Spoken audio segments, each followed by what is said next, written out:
Nabi berhenti setakat 3 kurun. Sebagai kurun ialah kurun itu, kemudian diikuti oleh kurun yang berikutnya dan diikuti oleh kurun yang berikutnya. Dan kebaikan yang disebut oleh Nabi SAW dalam hadis ini tentulah bukan dari sudut kebendaan. Kalau dilihat dari sudut keseletaan hidup yang bersifat materialistik, maka kita hari ini mungkin lebih baik daripada 3 generasi yang terawal dengan ada berbagai kemudahan yang tidak ada pada zaman itu. Maka tentulah maksud kebaikan yang dimaksudkan oleh Nabi SAW dalam hadisnya ialah kebaikan dari sudut kefahaman agama dan pegangan agama yang dimiliki oleh 3 kurun umat Nabi Muhammad yang pertama.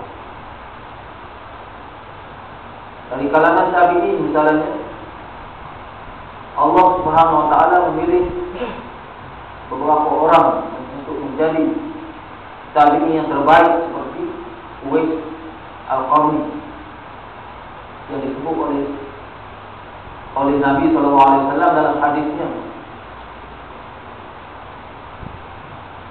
Tabi'in ini tuan-tuan, ialah orang yang tidak pernah berjumpa Nabi SAW, walaupun dia hidup di zaman Nabi.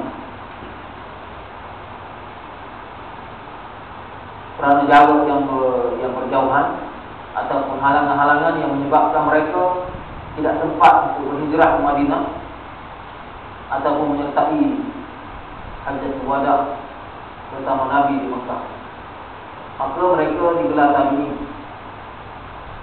Kalau sempat berjumpa sekali je, maka digelar sahabat. Nabi tidak pernah berjumpa dengan Uwais Al-Qarni, tetapi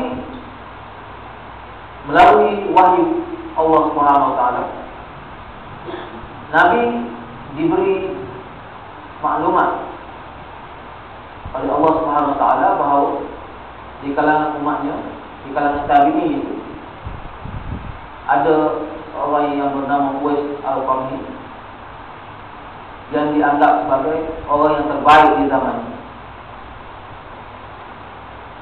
Dan maklumat ini Nabi sampaikan kepada para malaikat, kepada para sahabat,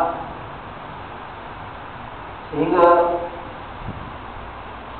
Umar radhiyallahu anhu menyimpan maklumat ini sampailah ke zaman pemerintahannya sebagai khalifah.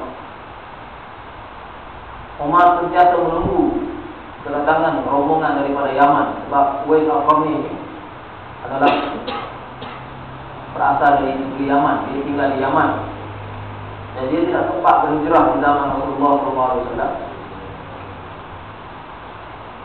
disebabkan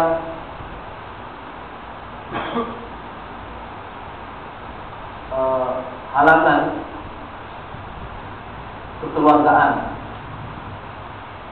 Dia berkhidmat kepada ibunya yang tua dan untuk tidak boleh berhijrah bersama-sama. Dia berkhidmat sehingga ibunya meninggal. Barulah dia pergi ke Madinah di zaman Umar bin Al-Khattab.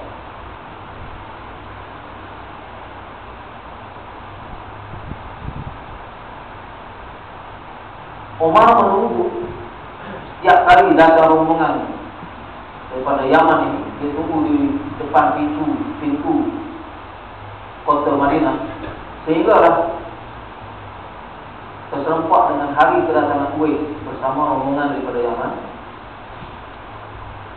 Dan melalui maklumat daripada Nabi SAW,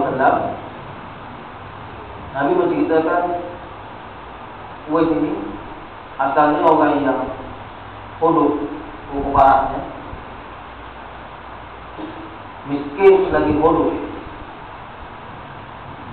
sehingga beliau di pulau ataupun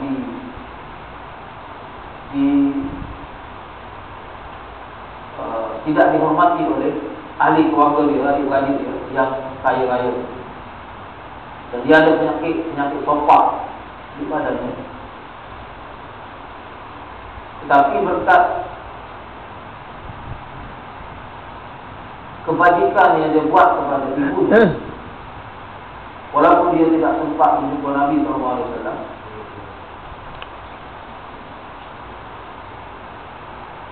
akhirnya dia dipilih oleh Allah Subhanahu Wa Taala untuk menjadi waliullah, kekasih Allah. Kekasih Allah sehingga ke tahap doanya mustajab.